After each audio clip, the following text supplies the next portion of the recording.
नमस्कार प्रेक्षक वर्ग. आज आपण पाहणार आहोत देऊळबंद 2 या मराठी चित्रपटाचा रिव्ह्यू.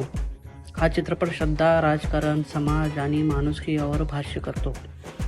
पहिला भाग ज्या विषयासाठी प्रसिद्ध झाला त्याच विचारांना हा भाग पुढे नेण्याचा प्रयत्न करतो. हा चित्रपट पाहण्यासारखा आहे का? शेवटपर्यंत नक्की पहा. कथा. चित्रपटाची कथा एका गावाभोवती फिरते. तिथे देव, मंदिर आणि लोकांच्या श्रद्धेभोवती अनेक घटना घडतात. श्रद्धा आणि अंधश्रद्धा, समाजातील बदल, राजकीय हस्तक्षेप आणि सामान्य माणसाचा संघर्ष याची सांगड घालण्याचा प्रयत्न चित्रपटात केला आहे.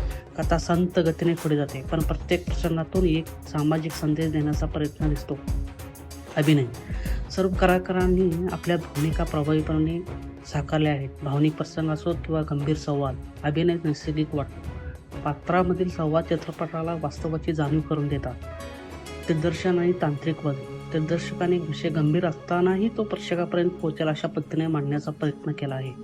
सिनेमॅटोग्राफी सुंदर आहे. पार्श्वसंगीत योग्य ठिकाणी परिणाम वाटते. गावातील वातावरण आणि लोकेशन चित्रपटाला वास्तववादी बनवतात. काय आवडले? समाजाला विचार करायला लावणारा विषय, दमदार संवाद, वास्तववादी अभिनय, चांगली छायाचित्रण शैली. अंतिम मत. जर तुम्हाला सामाजिक आशय असलेले, विचार करायला लावणारे मराठी चित्रपट आवडत असतील तर देऊळबंद 2 एकदा नक्की पाहू शकता. हा चित्रपट बॉक्स ऑफिसवर 90 कोटीच्या पुढे म्हणजे 100 कोटीपर्यंत पोहोचत आहे. माझी रेटिंग. जर हा रिव्ह्यू आवडला असेल तर व्हिडिओला लाईक करा, चॅनल सबस्क्राईब करा आणि कमेंट सांगा तुम्हाला देऊळबंद 2 कसा वाटला. 5 पैकी 4.